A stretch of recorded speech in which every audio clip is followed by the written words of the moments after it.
The first alien ships appeared over Earth on a Tuesday morning. They hung in the sky like dark clouds blocking out the sun over major cities. People stopped their cars and stared up at the massive vessels that seemed to stretch for miles across the horizon. Commander Zexithara stood on the bridge of his flagship, looking down at the blue planet below. His crystalline body sparkled with satisfaction as he studied the primitive world. The Velthari had conquered 47 planets, and this one would be the easiest yet. The beings down there still used crude metal ships and chemical rockets. They had not even learned to bend space or control matter at the atomic level. "Begin the demonstration," Zexithara ordered. His voice echoed through the ship's crystal chambers. A single beam of purple light shot down from the alien vessel. It struck the ocean near Hawaii, and the water simply vanished. A perfect sphere of empty space appeared where the ocean had been, 10 miles wide and perfectly smooth. The water rushed back in with a thunderous roar that could be heard on 3 continents. General Jake Morrison watched the display from his command center deep beneath the Pentagon. Sweat beaded on his forehead as he studied the satellite feeds. In 30 years of military service, he had never seen anything like it. The aliens had just erased part of the ocean as easily as deleting a word from a computer. "Sir, we're getting reports from all major cities," his aide reported. "The alien ships are broadcasting a message." The message was simple and came in perfect English. "People of Earth, you will surrender your weapons and your governments. Resistance is pointless. You have 1 day to comply." Admiral Lisa Parker was aboard the USS Defiance when the message came through. She had spent her entire career preparing for threats from enemy nations, but nothing had prepared her for this. Her ship was humanity's most advanced warship, equipped with the latest radar systems, missile batteries, and nuclear weapons. Against these aliens, it might as well have been made of paper. "Admiral, we're detecting energy readings off the scale," her science officer reported. "Their smallest ships are putting out more power than our entire fleet combined." Lisa nodded grimly. She had studied the footage from Hawaii. Whatever technology could erase matter like that was beyond anything humans had ever imagined. But she also knew that surrender was not an option.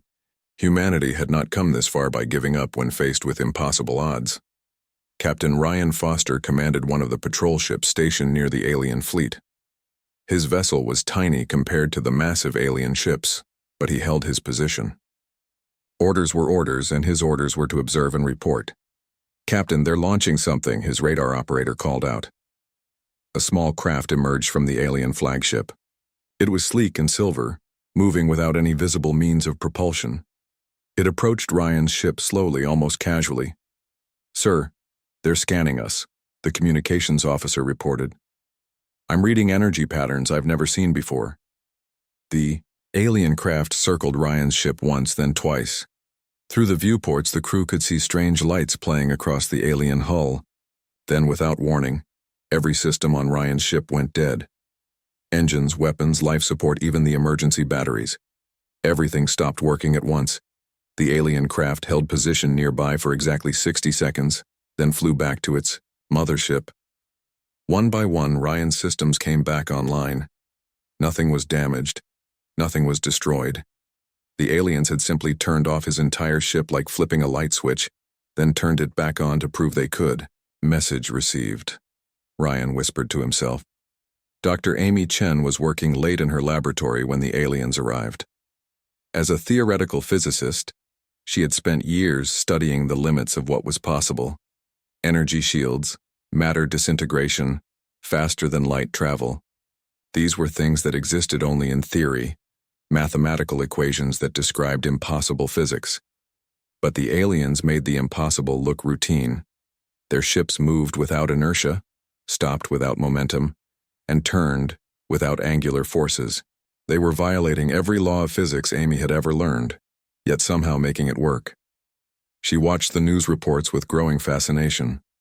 While everyone else saw humanity's doom, Amy saw opportunity. These aliens had technology that was centuries ahead of human science, but they were still bound by the same universe, the same fundamental forces. If they could do it, then it was possible. And if it was possible, humans could learn to do it too. The invasion began at dawn, the next day. Humanity's governments had tried to negotiate, to buy time, to find some diplomatic solution. The aliens were not interested in diplomacy. Their ships descended on every major military base simultaneously. Weapons that could melt steel like butter carved through tank armor. Energy shields deflected every missile and bullet humanity could throw at them. Within 6 hours, every major military installation on Earth had been neutralized. The aliens did not kill unless humans fired first. They simply disabled everything. Tanks stopped running. Fighter jets fell from the sky with their engines mysteriously dead. Nuclear submarines surfaced with their crews unharmed, but their weapon systems completely inert. General Morrison watched his entire command structure crumble in a single day. Decades of military planning and preparation meant nothing against technology that could shut down any weapon at will. The aliens treated human resistance like adults dealing with children throwing rocks. By nightfall, white flags flew over capital cities around the world. The few military units that had not yet surrendered were isolated and surrounded. The message was clear. Resistance was indeed pointless. But in hidden bunkers and secret laboratories, a few humans were already asking different questions. Not how to fight the aliens with current weapons, but how to understand their technology. Not how to win with what humanity had, but how to become something the aliens had never faced before. The invasion was over. The real war had not yet begun. 3 months had passed since the invasion ended. The alien ships still hung in Earth's sky like permanent storm clouds, but people had begun to accept their new reality. The aliens called themselves the hegemony, and they ruled with casual indifference, rather than cruelty. Kivandra walked through the streets of what used to be New York City. The insectoid alien anthropologist found humans fascinating in their simplicity.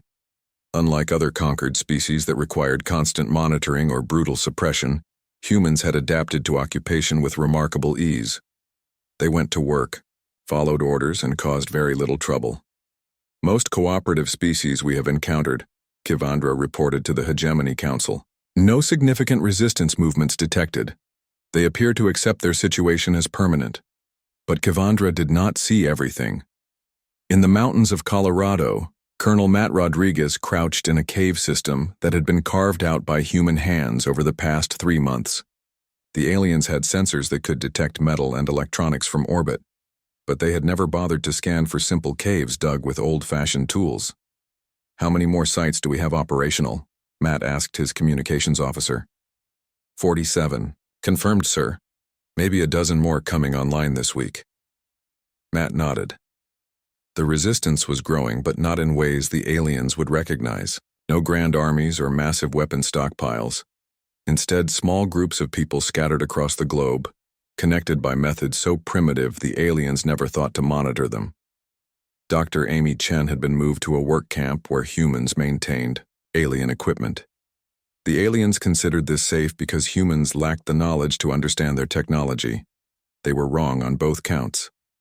Amy knelt beside a damaged alien power cell, pretending to clean it while actually studying its internal structure. Over the past month, she had memorized the design of dozens of alien devices. The technology was incredibly advanced, but it followed logical principles.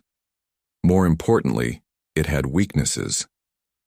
"The power flows in a spiral pattern," she whispered to Ben Clark, the engineer working beside her. "But there are dead zones where the energy can't reach. If we could disrupt the spiral at just the right point." Ben nodded carefully. They had learned to communicate in ways that looked like casual conversation. The aliens monitored human speech, but they did not understand human expressions or body language well enough to catch subtle signals. Lieutenant Kate Williams was assigned to a food distribution center in what used to be Chicago. The aliens had reorganized human society for maximum efficiency, moving people around like pieces on a chessboard. What they had not realized was that this mixing of populations was allowing information to spread faster than ever before.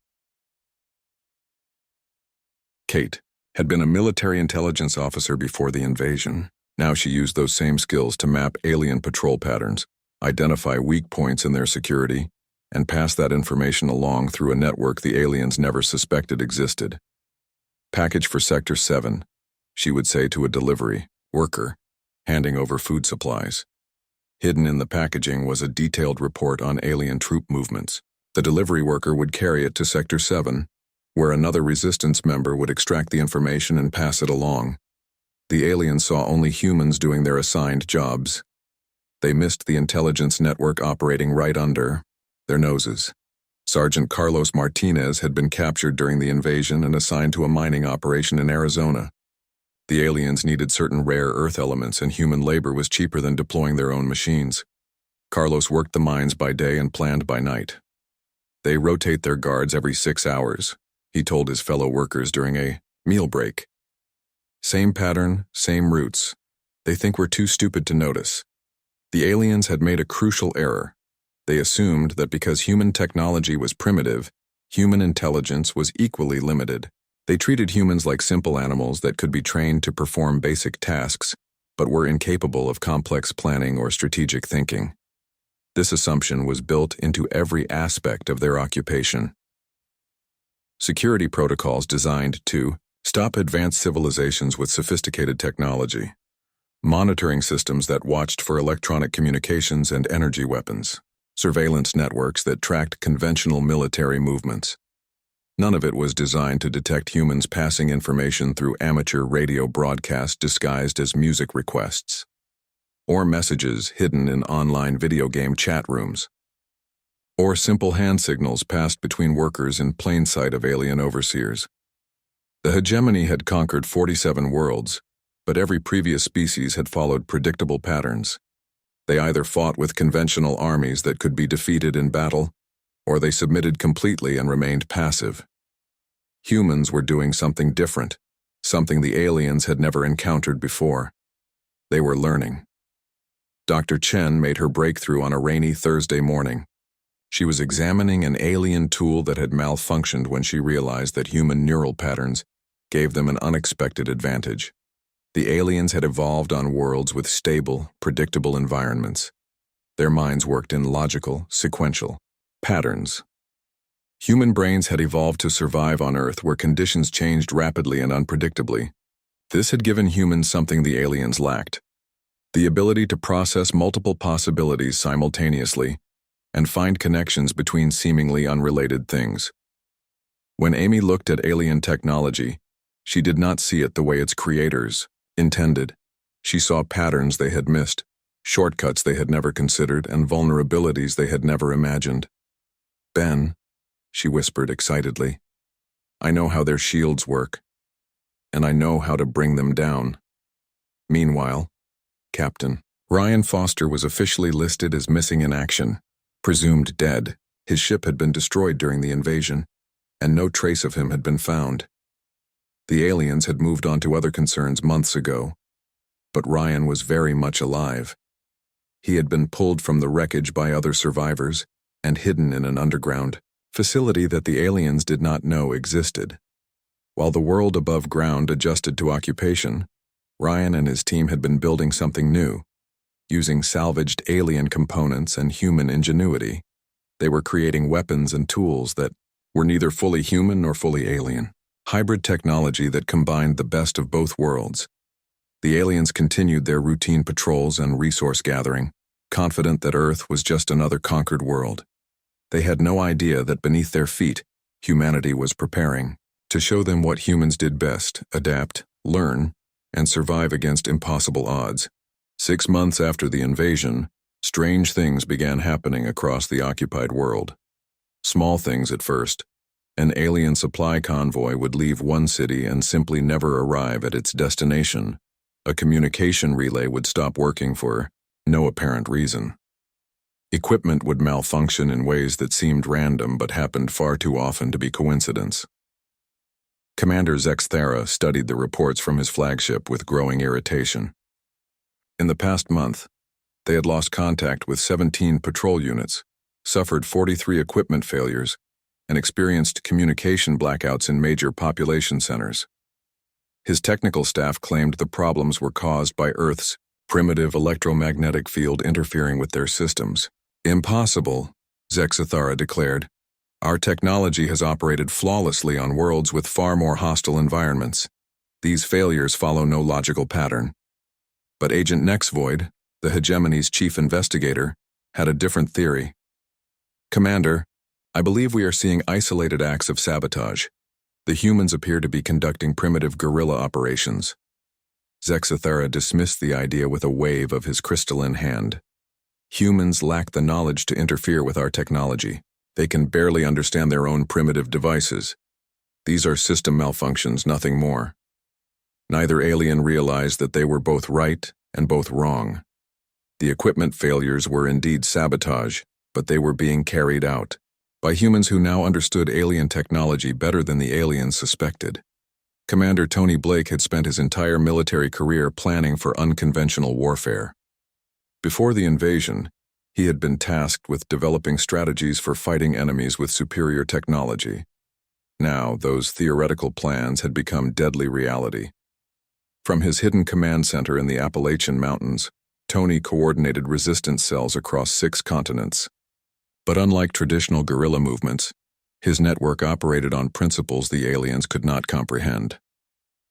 Remember, we are not fighting a war, Tony told his cell leaders during their weekly encrypted video conference. We are conducting an experiment. Every action we take teaches us something new about our enemy. Every failure shows us what not to try next time. The resistance had learned to think like scientists rather than soldiers. Each sabotage mission was designed to test a specific theory about alien capabilities. When they succeeded, they understood another weakness. When they failed, they gathered intelligence about alien defensive measures. Dr. Amy Chen had become the Resistance's most valuable asset. Working from her position in the alien maintenance facility, she had mapped the internal structure of dozens of alien devices. More importantly, she had discovered something the aliens themselves did not fully understand about their own technology. Their systems are incredibly advanced, but they were designed by minds that think in straight lines, she explained to Ben Clark during one of their carefully disguised conversations. They build in redundancies and fail-safes, but they never consider that someone might attack their technology from an angle they never imagined. Amy had spent months studying human neural patterns and comparing them to what she could deduce about alien thought processes. Humans had evolved as predators and survivors on a world where thinking outside established patterns meant the difference between life and death. The aliens had evolved as careful builders on stable worlds where following established protocols was the key to success.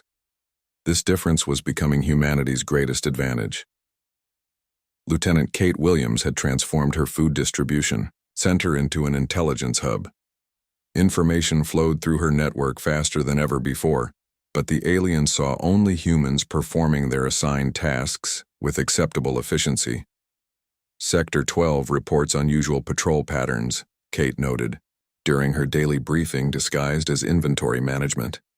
They're doubling their guards around the fusion plant. This information was passed along through a chain of seemingly unrelated humans. A delivery driver mentioned it to a maintenance worker. The maintenance worker discussed it with a clerk. The clerk shared it with a supervisor. Within hours, the intelligence had reached Tony Blake's command center, where it was analyzed and integrated into their growing understanding of alien defensive strategies. The aliens monitored human communications, but they were looking for the wrong things. They watched for military terminology, weapon specifications, and traditional resistance activities. They never thought to analyze casual conversations between workers, or to decode messages hidden in video game statistics, or to track information passed through social media posts about cooking recipes. Sergeant Carlos Martinez had become a master of this invisible warfare. His mining operation had been turned into a training ground where humans learned to work together in ways that looked completely normal to alien observers. Remember, they think we're stupid, Carlos told his team during a shift change. They see us using hand signals and assume we're just communicating about work. They don't realize we're coordinating operations across multiple sites. Carlos had discovered that the aliens relied heavily on their technology to understand human behavior. Their translation systems could convert human languages perfectly, but they could not interpret human expressions, gestures, or cultural references. This blind spot allowed the resistance to communicate complex information while standing directly in front of alien overseers. The breakthrough came when Dr. Chen finally cracked the fundamental principle behind alien energy shields. She had been studying a damaged shield generator for weeks, pretending to repair it while actually learning how it worked. "It's not actually a shield," she whispered to Ben during a maintenance break. "It's a field that convinces energy and matter that they don't want to pass through a certain area. It works by manipulating quantum probability fields." Ben stared at her in amazement. "Can we duplicate it?" "Better," Amy smiled. "I think we can reverse it." Captain Ryan Foster had been busy in his underground facility, but his work was finally bearing fruit.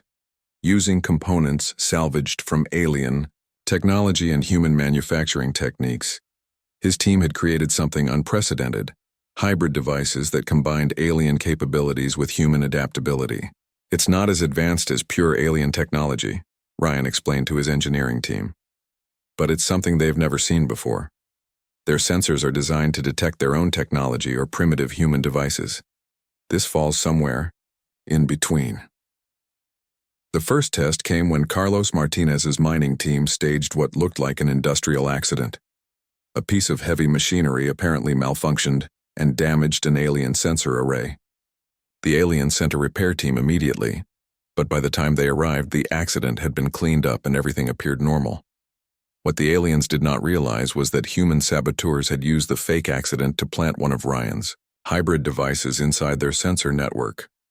The device looked like a piece of damaged human equipment to alien scanners, but it was actually a sophisticated listening post that would allow the resistance to monitor alien communications in that sector. Commander Tony Blake received the intelligence reports from the successful mission with satisfaction. After months of careful planning and patient preparation, humanity was finally ready to begin the next phase of their resistance. "Gentlemen and ladies," he announced to his cell leaders during their next conference, "we have learned enough about our enemy. It is time to show them what we have learned." The aliens continued their routine operations, unaware that they were no longer fighting a primitive species armed with crude weapons. They were about to face an enemy that had spent months studying their every weakness, learning their technology, and preparing surprises that would challenge everything the hegemony thought they knew about warfare. The storm was about to break, and the aliens had no idea it was coming. The attack came at exactly midnight Earth time. Across 12 different continents, human resistance cells struck at major alien installations with perfect coordination. But these were not the crude bombing attempts the aliens had expected from a primitive species. Major Alex Carter led the assault on the primary communication hub in former Washington, D.C. His team moved through the alien facility like ghosts, using hybrid technology that made them invisible to alien sensors.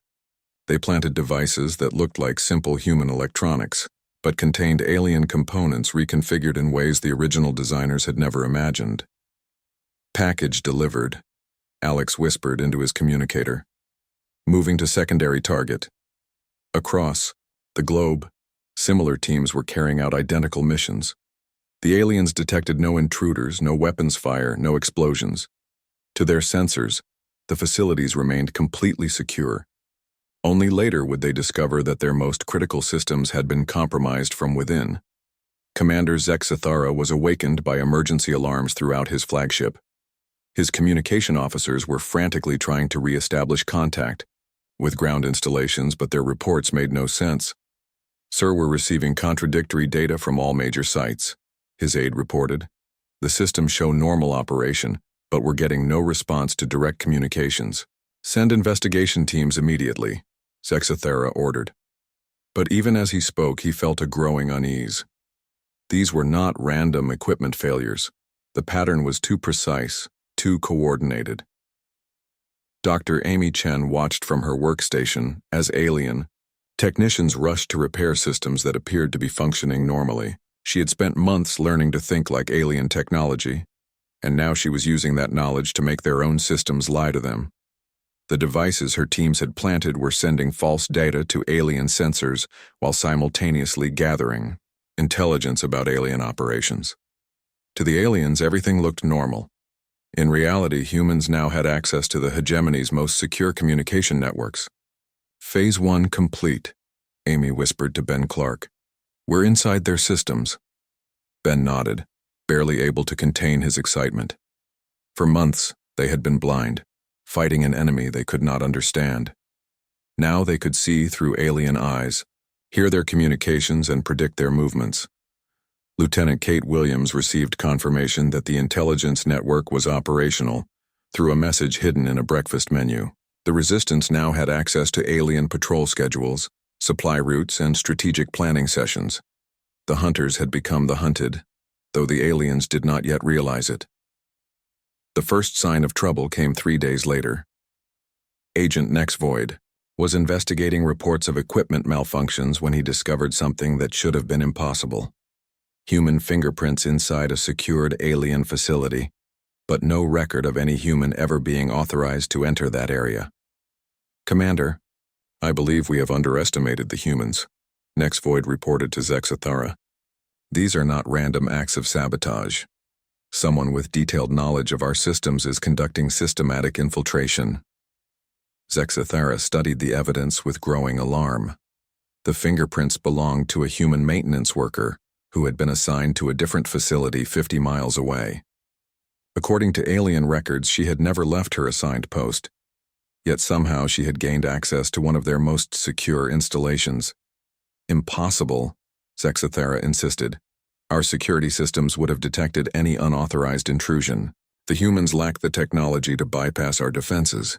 But the evidence was undeniable. Humans were somehow moving through alien facilities undetected, accessing systems they should not have been able to understand, and coordinating actions across vast distances using methods the hegemony could not trace. Captain Ryan Foster emerged from his underground facility for the first time in 6 months. The ship he had been building was finally complete, and it was unlike anything that had ever existed before. Human engineering principles combined with alien technology to create something that neither species could have built alone. The vessel looked crude compared to sleek alien ships, but its hybrid systems were designed to exploit every weakness Amy Chen had discovered in alien technology. Where alien ships relied on elegant, efficient designs, Ryan's ship used redundant, chaotic systems that could adapt to any situation. She's not pretty, Ryan told his crew as they prepared for their first mission. But she's something they've never seen before. Their weapons are designed to fight ships that follow logical patterns. Our ship doesn't follow any patterns at all. The test came when Ryan's ship encountered an alien patrol vessel near the moon. The alien captain, Vex Talis, detected the approaching craft and prepared to disable it with standard procedures. A simple energy pulse would shut down the primitive, human vessel systems, just as they had done hundreds of times before. But when Vex's Talis fired, nothing happened. The human ship's shields absorbed the energy and somehow redirected it back at the alien vessel. Vexitalis found his own weapons turned against him, his ship's systems failing under the assault of its own redirected firepower. Impossible, Vexitalis whispered as his ship drifted helplessly in space. Their technology cannot do this. But Ryan's ship was already gone, vanishing into the darkness between the Earth and Moon. The alien patrol vessel was left intact, but completely disabled, its crew unharmed but deeply shaken. They had just encountered something that challenged every assumption they held about human capabilities. Commander Tony Blake received word of the successful space engagement with grim satisfaction. The time for hiding was over. Humanity had learned enough about their enemies and tested their new capabilities. Now it was time to reveal the truth. Send the message, Tony ordered. General Jake Morrison appeared on every alien communication channel simultaneously. The aliens had thought their networks were secure, but humans had been listening for months. Now they were broadcasting on those same channels. To the commanders of the hegemony fleet, Jake began. You came to our world believing you were conquering a primitive species. You were wrong.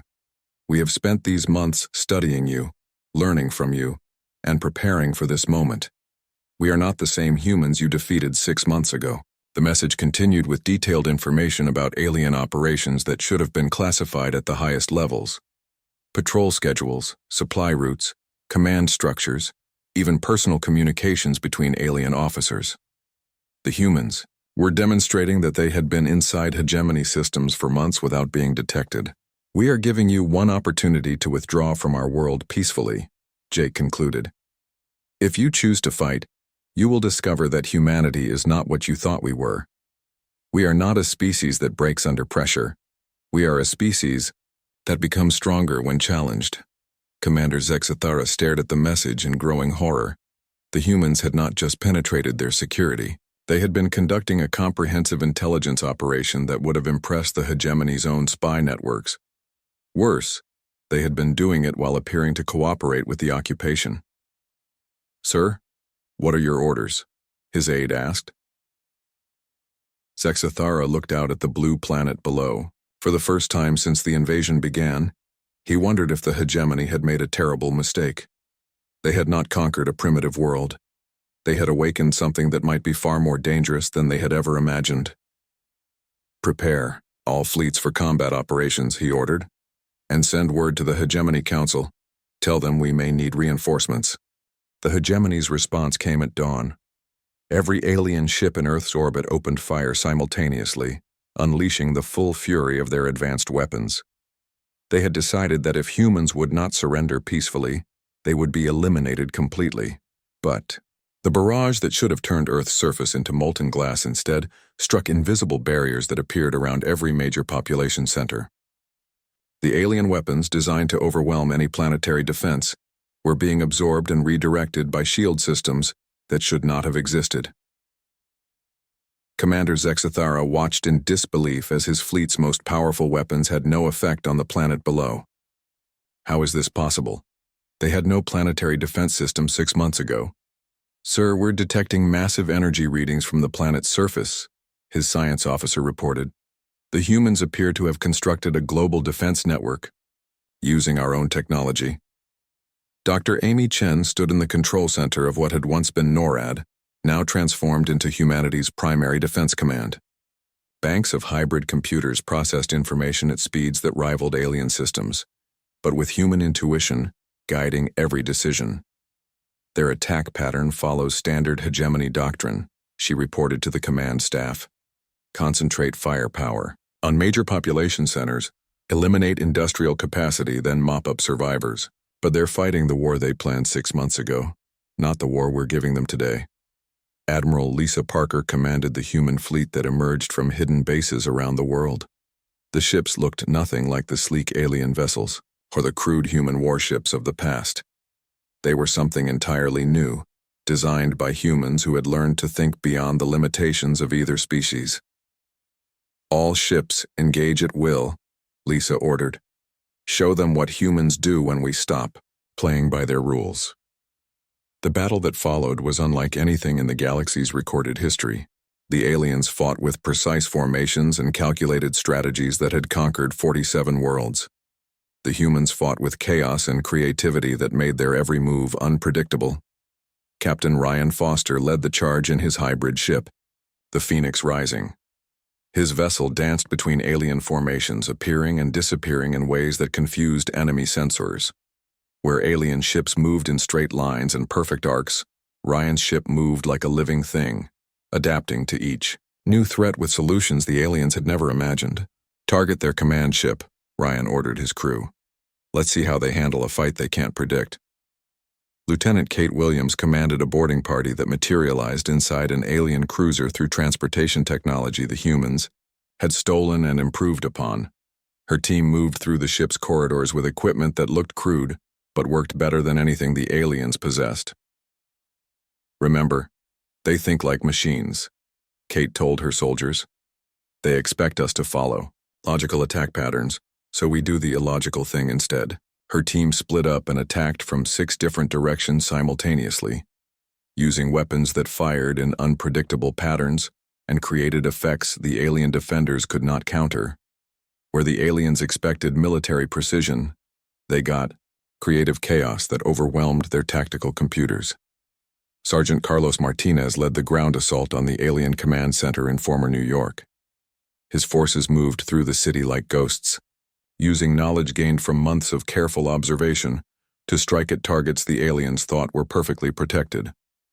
They built their defenses to stop armies, Carlos explained to his team as they prepared for the final assault. But we're not an army.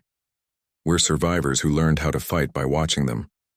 The aliens found themselves facing an enemy that broke every rule of warfare they understood.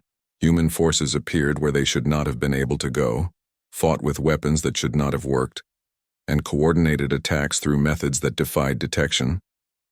Commander Zexathera realized the truth as his flagship came under attack from 3 directions at once. The humans were not fighting with superior technology. They were fighting with superior understanding. They had learned to use alien technology better than the aliens themselves.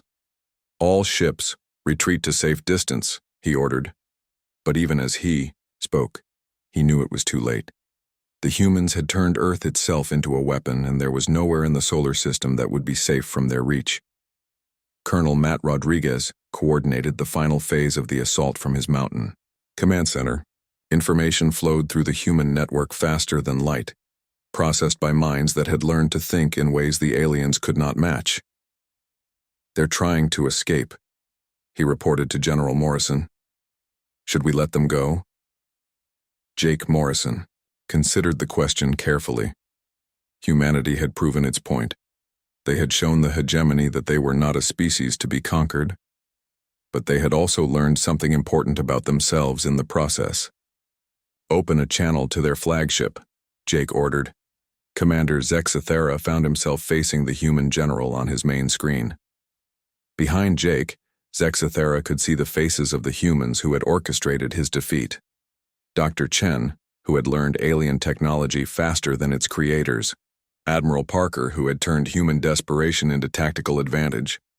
Captain Foster, who had built impossible ships with his own hands. "You came to our world believing you knew what power was," Jake said calmly. "You thought power was advanced, technology and superior weapons. You were wrong. Power is not about having the best tools. Power is about never giving up, never stopping, and never accepting that something is impossible." Zexathera listened in silence as the human continued. "We are offering you the same choice you gave us 6 months ago. Surrender your weapons and withdraw from our space, but unlike you, we are also offering you something else. Join us as equals. Learn from us as we learned from you. Help us build something better than either of our species could create alone." For a long moment, the alien commander said nothing. Around him, his bridge crew waited for orders. They could continue fighting, but they all knew how it would end. The humans had already proven they could defeat the hegemony fleet. More importantly, they had proven they could do it without becoming like their conquerors. "What guarantee do we have that you will not seek revenge?" Zexathera asked finally. Jake smiled. "The same guarantee you gave us, none. But we are not asking you to trust our mercy. We are asking you to trust our intelligence. We have learned enough about the galaxy to know that there are threats out there that neither humans nor the hegemony can face alone. We are stronger together than apart." The alien commander looked around his bridge one more time, then made his decision. "The hegemony fleet will withdraw from Earth space immediately. We will consider your offer of alliance." 3 hours later, the last alien ship disappeared into hyperspace, but they left behind something they had not intended. Technology, knowledge, and most importantly, respect.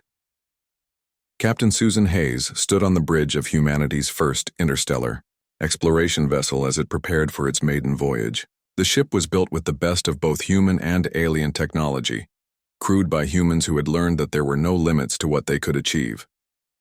"Set course for the hegemony home system," Susan ordered. "It's time to show the galaxy what humans can do when we stop fighting for survival and start reaching for the stars." Earth had been invaded by beings who thought they understood power.